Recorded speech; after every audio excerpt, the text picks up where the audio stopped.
Welcome to Severely Underrated, and I know you're watching right now something that makes you wonder if we're gonna review a video game or a film or whatever today, but I guarantee you we're reviewing one of the best video games out there.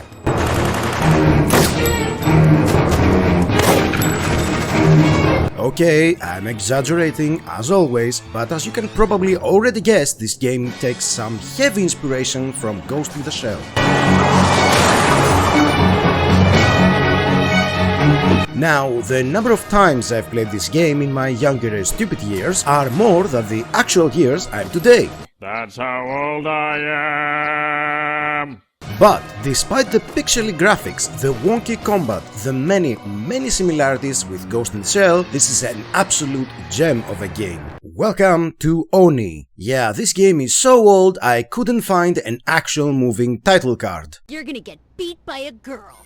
Now, stay with me people, because we're going down the rabbit hole of Oni for some insane story that you wouldn't believe at all. The year is 2032, and due to massive pollution, the governments of the world united into a single world government and hold totalitarian control over the entire population.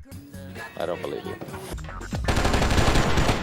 Yeah, hits a bit too close to home, right? Who knew that Bungie's 2001 game would be an actual mad prophet? Because we all know that if our daily lives are like this in 2023, then boy oh boy will 2032 hold some surprises. Oh boy! Moving on, our main protagonist is Motoko.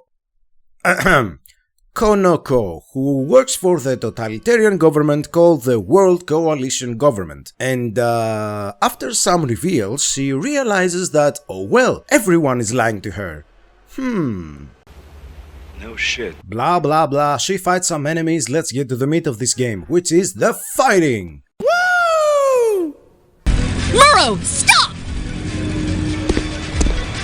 Killer, I have a plane to catch.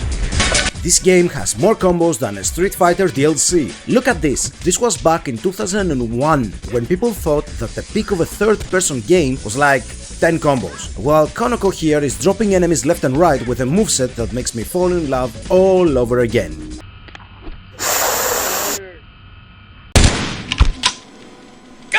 Dude, I'm serious here. The combos and freedom of what you can do just go on. And never mind the level design, which is okay for back then. Never mind the dub or the original voice acting, which is great. Musashi is owned by BGI. According to your latest report, BGI is a suspected syndicate front.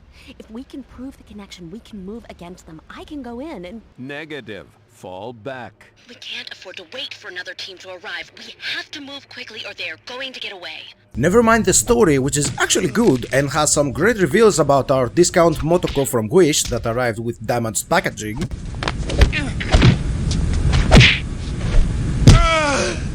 But to this day I see the combos which went unappreciated for me back then because, well, I was young, dumb and full of hopes and dreams, and I think and ponder, why the hell didn't we get a sequel to this awesome game? Because not only does it offer all of the aforementioned qualities, but it was so ahead of its time that it said, you know what, have two endings depending on your choices.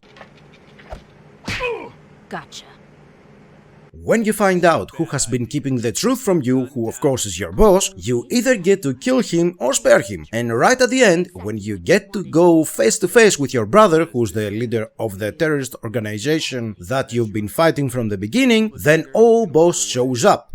You were a fool to come here alone. She isn't alone. You're under arrest. This ends here and now.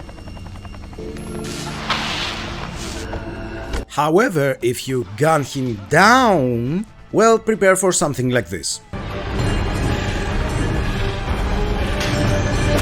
So, dear Santa, along with my wish for immortality, I got two more. One is for Oni to come to Steam. Gabe, you absolute legend, make it happen. And the second one is the sequel, please.